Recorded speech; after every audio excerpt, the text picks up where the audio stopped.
председателе, почитувани колеги пратеници, почитуван заменик министер за образование. Како што кажа и заменикот, денеска на дневен ред го имаме предлог законот за обука и испити за директор на основно училиште, средно училиште, ученички дом и отворени граѓански универзитети за доживотно учење. Измените на овој закон се во делот на усогласување со добивање на лиценци, начинот на добивање или губење на лиценца. Значи се работи за едно потранспарентно добивање на лиценца.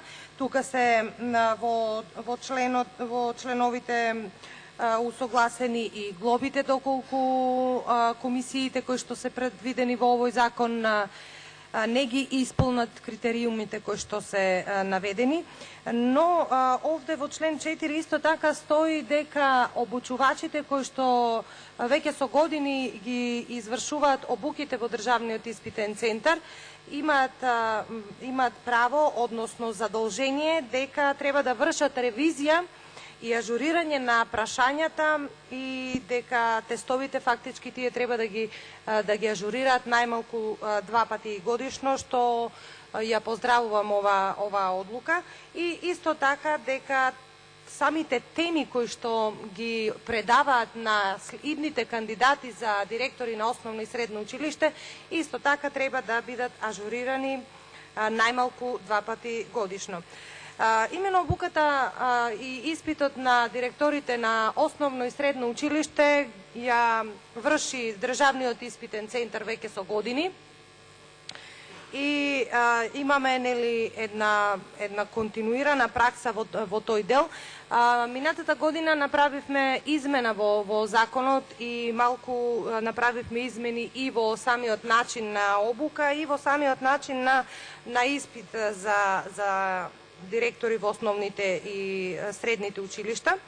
Се зајакнаа критериумите за полагање, воведовме едни нови стандарди, транспарентноста на испитот исто така и очекуваме значително подобрување на работата на директорите и ценам дека на ваков начин ќе се добие еден поквалитетен менаџерски кадар во основните и средните училишта, затоа што целта, впрочем, и на оваа влада е и тоа, подобрување на квалитетот во сите нивоа, па и во институциите во кои што се вршат обуки и испити на менаџерски кадар. Особено би сакала да ја истакнам како позитивен ефект напредната обука, имено во честата комуникација што јас лично сум ја имала со кандидатите за директори и директорите, истите бара нешто да се промени во таа стандардизирана обука и испит, така да оваа напредна обука која што сега ја предвидовме минатата година во законот, предвидува задолжително да се, значи веќе избраните директори задолжително да посетуваат напредна обука за континуирано професионално усовршување од најмалку 4 семинарски денови со вкупно време траење од најмалку 32 часа во текот на една година.